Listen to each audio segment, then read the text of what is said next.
The Book of Nahum, an oracle concerning Nineveh, the book of the vision of Nahum of Elkosh. The Lord is a jealous and avenging God.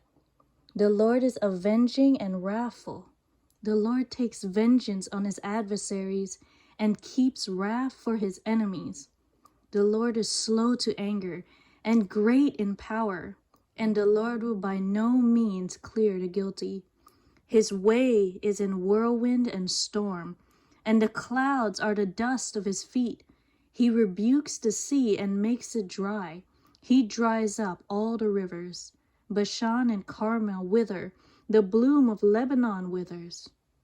The mountains quake before him. The hills melt. The earth heaves before him, the world and all who dwell in it. Who can stand before his indignation? Who can endure the heat of his anger?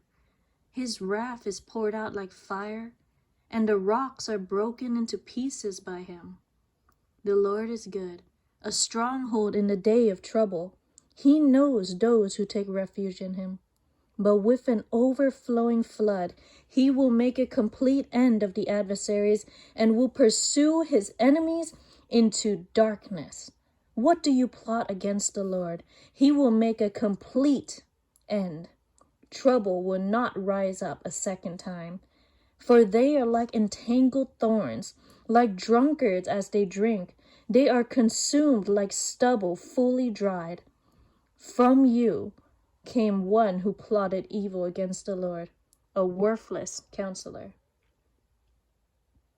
Thus says the Lord, though they are at full strength and many, they will be cut down and pass away. Though I have afflicted you, I will afflict you no more. And now I will break his yoke from off you and will burst your bonds apart. The Lord has given commandment about you. No more shall your name be perpetrated from the house of your gods. I will cut off the carved image and the metal image. I will make your grave, for you are vile. Behold, upon the mountains, the feet of him who brings good news, who publishes peace. Keep your feasts, O Judah. Fulfill your vows, for never again shall the worthless pass through you. He is utterly cut off. The scatterer has come up against you. Man the ramparts, watch the road. Dress for battle, collect all your strength. For the Lord is restoring the majesty of Jacob as the majesty of Israel. For plunderers have plundered them and ruined their branches. The shield of his mighty men is red. His soldiers are clothed in scarlet. The chariots come with flashing metal on the day he musters them. Their cypress spears are brandished. The chariots race madly through the streets. They rush to and fro through the squares. They gleam like torches. They dart like lightning. He remembers his officers. They stumble as they go. They hasten to the wall. The siege tower is set up. The river gates are opened. The palace melts away. Its mistress is stripped. She is carried off, her slave girls lamenting, moaning like doves and beating their breasts. Nineveh is like a pool whose waters run away. Halt, halt, they cry, but none turns back. Plunder the silver, plunder the gold. There is no end of the treasure, or of the wealth of all precious things. Desolate, desolation and ruin. Hearts melt and knees tremble. Anguish is in all loins. All faces grow pale. Where is the lion's den, the feeding place of the young lions? Where the lion and the lioness went, where his cubs were, with none to disturb. The lion tore enough for his cubs and strangled prey for his lionesses. He filled his caves with prey and his dens with torn flesh. Behold, I am against you, declares the Lord of hosts, and I will burn your chariots in smoke, and the sword will devour your young lions. I will cut off your prey from the earth, and the voice of your messengers shall be no longer heard. Woe to the bloody city, all full of lies and plunder, no end to the prey. The crack of the whip and the rumble of the wheel.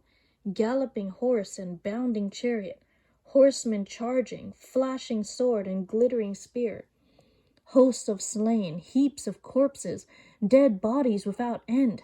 They stumble over the bodies, and all for the countless whorings of the prostitute, graceful and of deadly charms, who betrays nations with her whorings and peoples with her charms. Behold, I'm against you, declares the Lord of hosts, and will lift up your skirts over your face, and I will make nations look at your nakedness, and kingdoms at your shame. I will throw filth at you, and treat you with contempt, and make you a spectacle. And all who look at you will shrink from you, and say, wasted is Nineveh. Who will grieve for her? Where shall I seek comforters for you? Are you better than Thebes that sat by the Nile, with water all around her, her rampart a sea, and her water her wall? Cush was her strength, Egypt too, and that without limit. Put and Libyans were her helpers. Yet she became an exile, she went into captivity. Her infants were dashed in pieces at the head of every street. For her honored men lots were cast, and all her great men were bound in chains. You also will be drunken.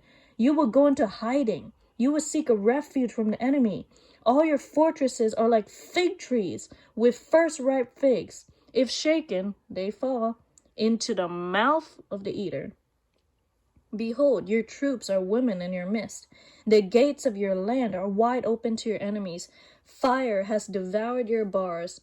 Draw water for the siege. Strengthen your forts. Go into the clay, tread the mortar. Take hold of the brick mold. There would a fire devour you. The sword will cut you off. It will devour you like the locusts. Multiply yourselves like the locusts. Multiply like the grasshoppers. You increase your merchants more than the stars of the heavens. The locust spreads its wings and flies away. Your princes are like grasshoppers. Your scribes like clouds of locusts, settling on the fences in a day of cold. When the sun rises, they flee away. No one knows where they are. Your shepherds are asleep, O king of Assyria. Your nobles slumber. Your people are scattered on the mountains, with none to gather them. There is no easing your hurt. Your wound is grievous. All who hear the news about you clap their hands over you. For upon whom has not come your unceasing evil?